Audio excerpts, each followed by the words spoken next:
Ofra was 'n klein nedersetting in die bergstreek van die stam van Manasse, en dit is juis hier in Rigter 6 waar die Here vir Gideon ontmoet. Ek lees vir ons uit Rigter 6 vers 12. Die engel van die Here het aan hom verskyn en vir hom gesê: Die Here is met jou, dapper held. Ofra was nie 'n plek van oorwinning nie, maar slegs van oorlewing. Vir 7 jaar lank was Israel swaar onderdruk deur die Midianiete. Elke keer wanneer die oes begin ryp word, het die vyand ingestroom. Saam met die Amalekiete en ander oosterse volke is die land kaal gestroop. Israel het begin wegkruip in grotte en in bergskeure. En honger en vrees was deel van hulle alledaagse lewe. Hier in hierdie donker tyd, in Israel se geskiedenis, ontmoet die Here vir Gideon by 'n parskyp, waar hy besig was om koring uit te slaan. Koring is normaalweg op 'n oop dorsvloer uitgeslaan, sodat die wind die kaf kon wegwaai.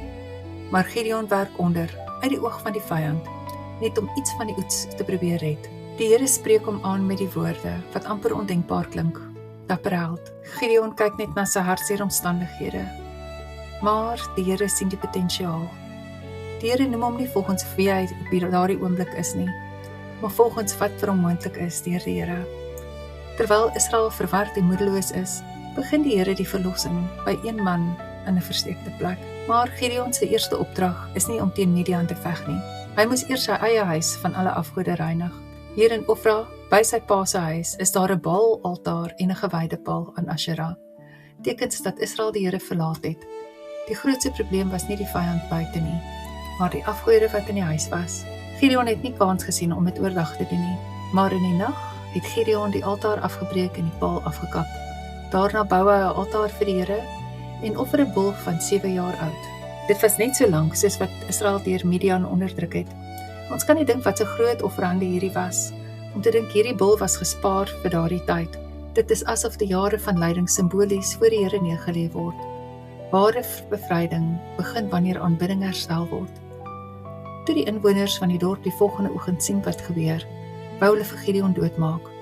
Maar sy pa Joas was 'n wyse man, en hy spreek die woorde en sê, as Baal 'n god is, laat hy vir homself stry. Van daardie dag af was Gideon geherdoop, Jerubbaal, laat Baal teen homself stry. Die naam word 'n getuienis. Die afgod het geen mag gehad nie. Is dit nie waar dat die Here nie net ons omstandighede verander nie? Hy verander ook ons identiteit. Gideon, wat in 'n skuilplek begin het, is nou bekend as iemand wat vir die Here opgestaan het.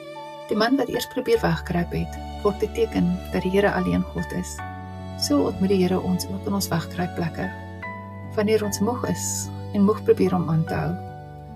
Hy begin nie by ons groot oorwinnings nie, maar by gehoorsaamheid naby aan die huis, naby aan ons hart. Want voordat die Here die vyand rondom ons kan oorwin, herstel hy eers die altaar binne in ons.